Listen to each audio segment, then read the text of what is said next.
Hello everyone, তোমাদের সকলকে আমার এইচআরএম একাডেমিতে স্বাগত। আশা করছি তোমরা সবাই খুব ভালো আছো। আজকে আমি ক্লাস 12-এর পরিবারের আবাসন ব্যবস্থার মধ্যে আসবাবপত্রের দ্বিতীয় অংশ সম্বন্ধে আলোচনা করব। এর আগের ভিডিওতে তোমাদের সাথে আমি আসবাবপত্রের প্রথম অংশ আলোচনা করেছি। আজকে আমি আসবাবপত্রের দ্বিতীয় অংশের মধ্যে আলোচনা করব ঘরে আসবাবপত্র বিন্যাসের মাধ্যমে পরিসরের ব্যবস্থা করা, এবং তারপরে ঘরে পরিসরের জন্য অন্যান্য কি ব্যবস্থা আছে সেগুলো সম্বন্ধে, এবং সবশেষে আলোচনা করব বিভিন্ন ঘরে আসবাবপত্রের বিন্যাস সম্বন্ধে। প্রথমেই আলোচনা করব ঘরে আসবাবপত্র বিন্যাসের মাধ্যমে কিভাবে পরিসরের ব্যবস্থা করা যায়। ঘরে আসবাবপত্র বিন্যাসের মাধ্যমে পরিসরের ব্যবস্থা করার জন্য আমাদের কতগুলো বিষয় লক্ষ্য রাখতে হয়। যেমন ঘরে কেবলমাত্র প্রয়োজনীয় আসবাবপত্র রাখতে হবে, 4টি চেয়ারের পরিবর্তে 2টি ছোট সোফার ব্যবস্থা করতে হবে। ঘরে বড় আসবাবপত্র দেওয়ালের পাশে রাখা উচিত। প্রয়োজনে ভাঁজ করা হালকা আসবাবপত্র ব্যবহার করতে হবে। আসবাবপত্র বিন্যাস করার সময় হালকা এবং ভারী আসবাবপত্রের মধ্যে সামঞ্জস্য করা প্রয়োজন, এবং বিভিন্ন কাজের জন্য একই আসবাব ব্যবহার করা, যেমন সোফা কাম বেড, ভাঁজ করা, পড়ার টেবিল ইত্যাদি। এরপরে আমি তোমাদের সাথে আলোচনা করব ঘরে পরিসরের জন্য অন্যান্য ব্যবস্থাগুলি সম্বন্ধে। ঘরে পরিসরের অন্যান্য ব্যবস্থা: আয়নার মাধ্যমে পরিসরের ব্যবস্থা। ছোট ঘরে বিপরীত দেওয়ালে আয়না ব্যবহার করা হলে ঘরের পরিসর বড় মনে হবে। ঘরে রঙের ব্যবহারের মাধ্যমে পরিসরের ব্যবস্থা: ঘরের দেওয়ালে হালকা রং করা হলে পরিসর বড় বলে মনে হবে। ছোট ঘরে সাদা, হালকা হলুদ, ক্রিম রং ব্যবহার করা হলে আলোর বিকিরণে ঘরের পরিসরকে বড় বলে মনে হবে। আর আলোর মাধ্যমে পরিসরের ব্যবস্থা: প্রাকৃতিক বা কৃত্রিম আলোর সাহায্যে ঘরের পরিসরকে বড় বলে মনে করা হয়, এবং অন্ধকার ঘর অপেক্ষা আলোকিত ঘরের পরিসরও হচ্ছে বড় বলে মনে হয়। এরপরে আমি তোমাদের সাথে আলোচনা করব বিভিন্ন ঘরে আসবাবপত্রের বিন্যাস সম্বন্ধে। প্রথমেই আমি আলোচনা করব তোমাদের সাথে বসার ঘরে কিভাবে আসবাবপত্রের বিন্যাস করা যায়। পরিবারের সদস্যদের কাছে বসার ঘরটা একটা গুরুত্বপূর্ণ এবং আকর্ষণীয় ঘর। এই ঘরে অতিথি বন্ধু বান্ধবদের অভ্যর্থনা জানানোর জন্য সজ্জায় আন্তরিকতার ভাব প্রকাশ দেওয়া প্রয়োজন বা প্রকাশ হওয়া প্রয়োজন। গৃহের সদস্যদের দলবদ্ধভাবে কাজ এবং অবসর বিনোদনের উপযোগী করে আসবাবপত্রগুলো বিন্যাস যদি করা হয়, তাহলে কাজের এবং বিনোদনের আরামদায়ক অবস্থা সৃষ্টি করা যায়। আসবাবগুলো এমনভাবে বিন্যাস করা উচিত যেন ঘরে পরিসর থাকবে, সেই সাথে যাতে কাজের সুবিধা হয়, চলাফেরারও সুবিধা হয়, এবং সৌন্দর্য প্রকাশ হয়।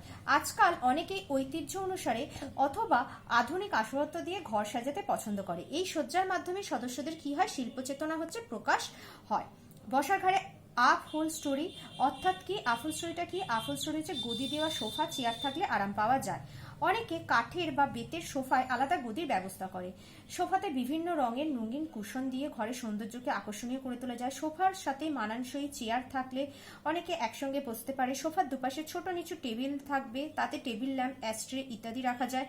সোফা চেয়ারের মাঝেও একটা ছোট টেবিল থাকবে, এটি অতিথিদের আপ্যায়নের জন্য চা কফি এইগুলো পরিবেশনের জন্য ব্যবহার করা যায়। সংবাদপত্র পত্রিকা এইগুলো রাখার জন্য সোফার সামনে একটা ছোট নিচু টেবিল রাখা যায়, আর টেবিলগুলোর সোফার সাথে মানানসই উপাদানের হলে দেখতে ভালো লাগে। যেমন সোফাটি কাঠের হলে টেবিলগুলো কাঠের হলে দেখতে ভালো লাগে। টেবিলটির উপরে কাঁচ দেওয়া থাকলে টেবিলের সৌন্দর্য আরো বেশি প্রকাশ হয়। অনেকে বেতের সোফার সাথে বেতের টেবিল ব্যবহার করে। বসার ঘরে পরিবারের সদস্যদের বিনোদনের জন্য টিভি, রেডিও, রেকর্ড প্লেয়ার ইত্যাদি থাকলেও ভালো হয়। এগুলোকে সুন্দরভাবে বিন্যাস করা হলে দেখতে ভালো লাগবে। অবসর সময় টিভি দেখে গান শুনে সময় কাটানো যায়। বসার ঘরের মেঝে সম্পূর্ণভাবে অথবা আংশিকভাবে সুন্দর কার্পেট দিয়ে ঢেকে দিলে ঘরের সৌন্দর্য বাড়বে এবং শীতকালে আরামদায়ক অনুভূতির সৃষ্টি হয়। কার্পেটের রং, দেওয়ালের রং আসবাবপত্রের সাথে সামঞ্জস্যপূর্ণ হলে আরো দেখতে ভালো লাগে।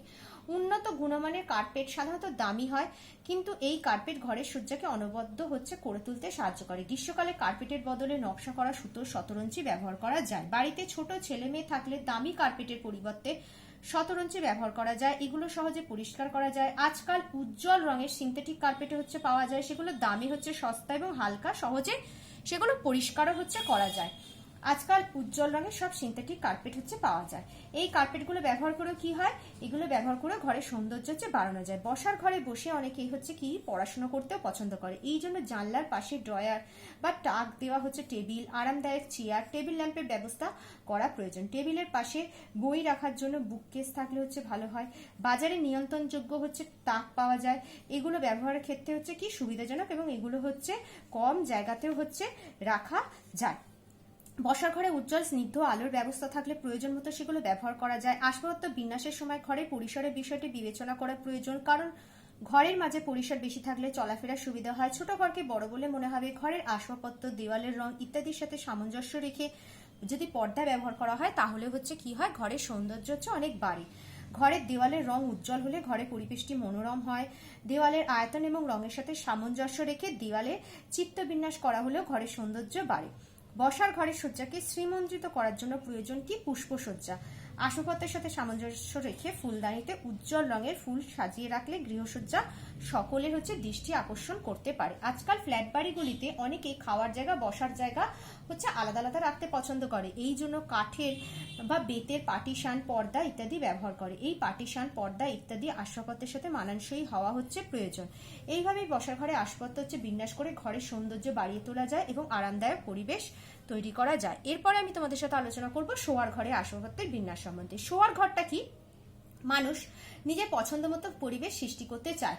মানুষ ক্লান্ত দেহ, মনের ক্লান্তি দূর করার জন্য এই শোয়ার ঘরটিকে বেছে নেয়। তাই শোয়ার ঘরের আসবাবপত্রের বিন্যাস এমন হওয়া উচিত যেমন ঘরের গুরুত্বপূর্ণ, এই ঘরের গুরুত্বপূর্ণ আসবাবপত্র কি? আরামদায়ক শয্যা। এর জন্য প্রয়োজন কি? খাট, আরামদায়ক গদি, তোষক, বালিশ ইত্যাদি। খাটের উপাদান কাঠ, রট আয়রন হতে পারে। কাঠের খাট নির্বাচন করা শ্রেয়, কারণ কাঠের আসবাবপত্র কি হয়? শয্যায় আভিজাত্যের বৈশিষ্ট্য সৃষ্টি করে। খাটের পাশে একটি টেবিল থাকলে সেখানে টেবিল ল্যাম্প, রাতে পড়ার বই, চশমা ইত্যাদি রাখা যায়। এই ঘরে ইজি চেয়ার, ড্রেসিং টেবিল, কাঠের বা স্টিলের আলমারি, দয়াযুক্ত টেবিল থাকলেও জিনিসপত্র রাখতে সুবিধা হয়। অনেকে কাজের সুবিধার জন্য শোয়ার ঘরে কম্পিউটার রাখতে পছন্দ করে। খাটটি ঘরের বড় দেওয়ালের পাশে রাখলে ঝড়, বৃষ্টি, উত্তপ্ত সূর্যের আলো থেকে শয্যাটা রক্ষা পায়। খাটটি এমনভাবে রাখা উচিত যাতে যাতায়াতের কোনো অসুবিধা না হয়। খাট, আলমারি, টেবিলের মাঝখানে যথেষ্ট পরিসর থাকলে দেখতে ভালো লাগে, কাজের এবং যাতায়াতেরও সুবিধা হয়। ঘরের মেঝেতে সুন্দর একটা কার্পেট বা শতরঞ্চি পেতে রাখলে ঘরের সৌন্দর্য বৃদ্ধি হয়। অবসর সময় এখানে বসে সেলাই বা অন্যান্য কাজও করা যায়। ঘরের দেওয়ালের রং হতে হবে স্নিগ্ধ এবং পর্দার রঙও স্নিগ্ধ হওয়া বাঞ্ছনীয়, কারণ স্নিগ্ধ রং আমাদের চোখের পক্ষে আরামদায়ক এবং ক্লান্তি দূর করতে স্নিগ্ধ রং সাহায্য করে। শোয়ার ঘরে উজ্জ্বল স্নিগ্ধ আলো থাকলে ভালো হয়, কারণ কাজের সময় উজ্জ্বল আলো এবং বিশ্রামের সময় স্নিগ্ধ আলো ব্যবহার করা যায়। ড্রেসিং টেবিলেও আলোর ব্যবস্থা থাকলে ভালো হয়। ঘরের দেওয়ালে ব্যক্তিগত ছবি বা প্রাকৃতিক দৃশ্যের ছবি রাখা যায়। ঘরের শোভা বৃদ্ধি করার জন্য, সুগন্ধিত করার জন্য রজনীগন্ধা ফুল ফুলদানিতে সাজিয়ে রাখা যায়, অথবা জলে ভাসিয়ে বেল, জুঁই, বকুল ইত্যাদিও রাখা যায়। এর ফলে ক্লান্তি দূর হয় এবং শান্তির আবহাওয়া সৃষ্টি হয়। এরপরে আমি তোমাদের সাথে আলোচনা করব খাওয়ার ঘরে আসবাবপত্রের বিন্যাস সম্বন্ধে। পরিবারের সদস্যরা একসাথে বসে খেতে পছন্দ করে। খাওয়ার ঘরটি রান্নাঘরের পাশে হলে খাওয়ার পরিবেশনের সুবিধা হয়। আজকাল বসার ঘরের পাশেই খাওয়ার ঘরের ব্যবস্থা করা হয়। এর ফলে অনেকটা প্রশস্ত জায়গায় একসাথে অনেক লোককে আপ্যায়ন করা যায়। অবশ্য খাওয়ার জন্য একটা আলাদা ঘর থাকলে সুবিধা হয়। ঘরে কাঁচ লাগানো বড় জানলা থাকলে বাইরের প্রাকৃতিক দৃশ্য দেখা যায়। খাওয়ার টেবিলের আয়তন এবং চেয়ারের সংখ্যা পরিবারের সদস্য সংখ্যা অনুযায়ী হওয়া উচিত। চেয়ারগুলো আরামদায়ক হতে হবে। শিশুদের চেয়ারগুলো উঁচু হওয়া বাঞ্ছনীয়। টেবিলের ঢাকা সুতির হলে সহজে পরিষ্কার করা যায়। টেবিলের ম্যাটগুলো নিয়মিত পরিষ্কার করা প্রয়োজন। খাওয়ার ঘরে রেফ্রিজারেটর এবং সম্ভব হলে মাইক্রোওয়েভ ওভেন রাখার ব্যবস্থা থাকতে হবে, যাতে ঠান্ডা এবং গরম উভয় খাওয়া সহজেই পরিবেশন করা যায়। এই খাবার ঘরের একপাশে কাঁচের আলমারিতে কাঁটা চামচ, ছুরি, প্লেট, গ্লাস এইগুলো রাখার ব্যবস্থা করতে হবে। খাওয়ার ঘরে আসবাবগুলির মাঝে যথেষ্ট পরিসর থাকা প্রয়োজন, তাহলে চেয়ারে বসতে এবং খাবার পরিবেশন করতে সুবিধা হবে। মেঝে মসৃণ হওয়া প্রয়োজন। শীতকালে প্রয়োজনে কার্পেট ব্যবহার করা যায়। দেওয়ালের রং উজ্জ্বল হওয়া ভালো এবং কোনো প্রাকৃতিক দৃশ্যের ছবি দিয়ে দেওয়ালের সৌন্দর্য বাড়ানো যায়। খাওয়ার টেবিলে নুন, মরিচ, চিনি, আচার ইত্যাদি একটা ট্রেতে সাজিয়ে রাখা যায়। তাছাড়া ঋতু অনুযায়ী ফলও ট্রেতে সাজিয়ে রাখলে দেখতে ভালো লাগে এবং খেতেও সুবিধা হয়। খাওয়ার টেবিলে নিচু ফুলদানিতে বিভিন্ন রঙের ছোট ফুল দিয়ে সাজিয়ে ঘরের সৌন্দর্য বানানো যায়, তবে দেখতে হবে যাতে কোনো কীটপতঙ্গ না আসে।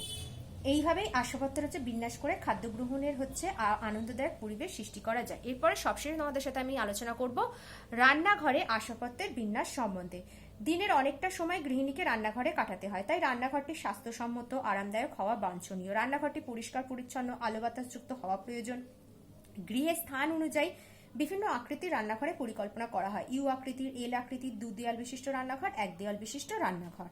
আরামদায়ক পরিবেশে কাজের সুবিধার জন্য বায়ু সঞ্চালনের সুব্যবস্থাও থাকা প্রয়োজন। রান্নাঘরের আসবাবগুলি সম্বন্ধে আলোচনার পূর্বে রান্নাঘরের কাজ সম্বন্ধে আমাদের আগে জানা প্রয়োজন। রান্নাঘরের কাজগুলো কি কি? প্রথমেই কাঁচা খাদ্যদ্রব্য সংরক্ষণ করা, পাত্র এবং রেফ্রিজারেটর। কাঁচা খাদ্যদ্রব্য সংরক্ষণ করার জন্য রেফ্রিজারেটরে এই কাজের জন্য টেবিল একটা, বিভিন্ন খাদ্যদ্রব্য সংরক্ষণের জন্য প্লাস্টিক, অ্যালুমিনিয়াম, স্টেনলেস স্টিলের পাত্রের প্রয়োজন হয়। আটা, ময়দা, চাল, ডাল ইত্যাদি সংরক্ষণের জন্য আলমারি থাকা প্রয়োজন। তাছাড়া রেফ্রিজারেটরে কি হয়, মাছ, মাংস, ডিম, শাকসবজি, ফল এগুলো রাখা যায়।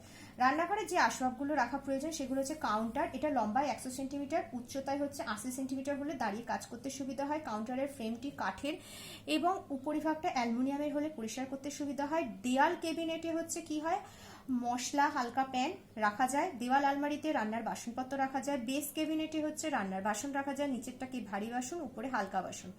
রান্নার জায়গা রান্নার প্রয়োজনীয় সরঞ্জামগুলো ভালো করে বিন্যাস করা যায়। গ্যাস ওভেন রাখার জন্য যে জায়গাটা, তার উচ্চতা 90 সেন্টিমিটার, প্রস্থ 55 সেন্টিমিটার হলে কাজের সুবিধা হয়। গ্যাস ওভেনের উপরে থাকবে চিমনি, ওভেনের একপাশে থাকবে সিঙ্ক। এই জায়গাতেই দেওয়াল ক্যাবিনেট থাকবে এবং পরিবেশনের প্লেট এবং রান্নার হালকা বাসনগুলো থাকবে। বাসন ধোয়ার হচ্ছে জায়গা, বাসন ধোয়ার জায়গায় থাকবে হচ্ছে সরঞ্জামগুলো ভালো করে বিন্যাস করা প্রয়োজন।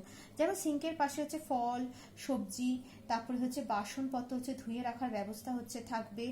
আর হচ্ছে কি সিঙ্কের নিচে হচ্ছে ময়লা ফেলার বাক্স থাকবে, এইটি হচ্ছে সাধারণত প্লাস্টিকের হয়। এইভাবে গৃহের বিভিন্ন ঘরের হচ্ছে কাজের উপযোগী করে আসবাবগুলো নির্বাচন করে সুবিন্যস্ত করে ঘরের সৌন্দর্য বাড়ানো যায় এবং কাজের আরামদায়ক পরিবেশ হচ্ছে তৈরি করা যায়। তাহলে আজকে আমি তোমাদের সাথে কি আলোচনা করলাম, আজকে আমি ক্লাস 12-এর পরিবারের আবাসন ব্যবস্থার মধ্যে আসবাবপত্রের দ্বিতীয় অংশ সম্বন্ধে আলোচনা করলাম তোমাদের সাথে আমি ঘরে আসবাবপত্র বিন্যাসের মাধ্যমে পরিসরের ব্যবস্থা, ঘরে পরিসরের জন্য অন্যান্য ব্যবস্থা এবং বিভিন্ন ঘরে আসবাবপত্রের বিন্যাস, যেমন শোয়ার ঘরে কি কি আসবাবপত্র রাখা যায়, খাওয়ার ঘরে, রান্নাঘরে এবং বসার ঘরে। আশা করছি তোমরা বিষয়টি হচ্ছে বুঝতে পেরেছো। তোমরা পরবর্তী ভিডিও পেতে হচ্ছে আমার চ্যানেলে সাবস্ক্রাইব করো। Thank you.